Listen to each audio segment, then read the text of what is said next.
Good morning. இப்போ நம்ம பார்க்க போகிற மாடல் வந்து செஸ்ட் 110cc. இது வந்து 2 வேரியண்ட் வரும். ஒன்று கிளாசி சீரிஸ், இன்னொன்று மேட் சீரிஸ் வரும். இதில் வந்து இது கிளாசி சீரிஸ் பார்க்க போகிற மாடல். இதில் வந்து 2 கலர் தான். ஒன்று டக்கிஷ் ப்ளூ, ஒன்று பேர்ல் ஒயிட் வரும். முன்னாடி வந்து 10 இன்ச் SMW வீல் கொடுத்துருப்பாங்க.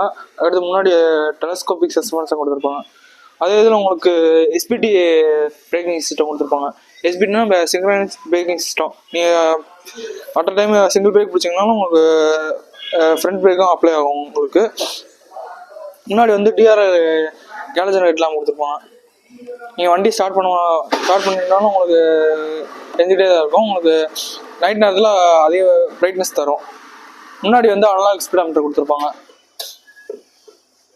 பெட்ரோல் இண்டிகேஷன் வந்து ரெட்டு கீழே வந்தாலும் உங்களுக்கு ரிசர்வேஷன் காட்டும். இதில் economic mode, power mode 2 mode வரும். எக்கனாமிக் மோடில் போனீங்கன்னா உங்களுக்கு மைலேஜ் நல்லா கிடைக்கும்.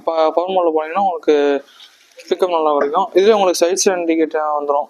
இதனால் என்னென்னா உங்களுக்கு சைட் ஸ்டாண்டே போட்டால் வண்டி ஸ்டார்ட் ஆகாது, இண்டிகேஷன் காமிச்சிடும். அது வந்து முன்னாடி உங்களுக்கு 4 லிட்டர் குளோ பாக்ஸ் கொடுத்துருப்பாங்க. அது திங்ஸ் வாட்டர் பாட்டில் வச்சுக்கலாங்க. முன்னாடியே பேக் குக்கு உங்களுக்கு கொடுத்துருப்பாங்க. 1.5 kg வரை உங்களுக்கு தாங்குற வரை கொடுத்துருப்பாங்க. பின்னாடி வந்து அண்டர் சீட் ஸ்டோரேஜ் பார்த்தீங்கன்னா 20 லிட்டர் கொடுத்துருப்பாங்க. இது ஒரு ஆஃபீஸ் ஹெல்மெட்டாக வச்சுக்கலாம். உள்ளே உங்களுக்கு மொபைல் சார்ஜ் ஃபிட்டிங்கோட வந்துடும். எமர்ஜென்சிக்கு நீங்கள் சார்ஜ் போகிற மாதிரி இருக்கும். முன்னாடி உங்களுக்கு உள்ள பெட்ரோல் டேங்க் கொடுத்துருவாங்க. 5 லிட்டர் கெப்பாசிட்டி. அதில் உங்களுக்கு ரிசர்வேஷன் அந்த 2 கிலோ வந்தோன்னா உங்களுக்கு ரிசர்வேஷன் காமிச்சிடும். பின்னாடி சஸ்பென்ஷன் பார்த்தீங்கன்னா காயில் ஸ்ப்ரிங் ஹைட்ராலிக் டாம்பர்ஸ் கொடுத்துருப்பாங்க.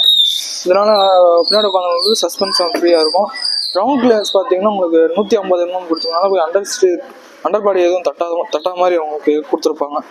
இதோட வீல் பேஸ் பார்த்தீங்கன்னா 1650 mm கொடுத்துருக்கனால ஸ்டெபிலிட்டி உங்களுக்கு நல்லாயிருக்கும். பாடி பேலன்ஸும் உங்களுக்கு இன்ஜின்லேயே உங்களுக்கு இன்ஜின் வந்து சென்டரில் கொடுத்துருக்கனால பாடி பேலன்ஸும் உங்களுக்கு ஈஸியாக இருக்கும். லேடிஸ் வந்து ஈஸியாக கம்ஃபர்டபுளாக ஓட்டிக்கலாம். இன்னொன்று இது இன்ஜின் பிஹெச்பி பார்த்தீங்கன்னா 7.7 பிஹெச்பி 7000 RPM இருக்கிறதுனால உங்களுக்கு சடன் பிக்கப் நல்லாயிருக்கும். இதோட டார்க் பார்த்தீங்கன்னா 8.8 டார்க் இருக்கிறதுனால புல்லிங் பவர் நல்லாயிருக்கும். இதோட வண்டி வெயிட் பார்த்தீங்கன்னா 103 kg தான் வரும். இது உங்களுக்கு லேடிஸ் ஓட்டுறது கம்ஃபர்டபுளாக இருக்கும். வெயிட் பேலன்ஸ் பண்ணுறதுக்கு ஈஸியாக இருக்கும். இதில் உங்களுக்கு ஈஸி சென்டர் ஸ்டாண்ட் கொடுத்துருப்பாங்க. இதனால் என்ன பண்ணா லேடிஸ் கூட ஈஸியாக போட்டுக்கலாம். உங்களுக்கு அவ்வளோ ஸ்மூத்தாக இருக்கும். தேங்க்யூ.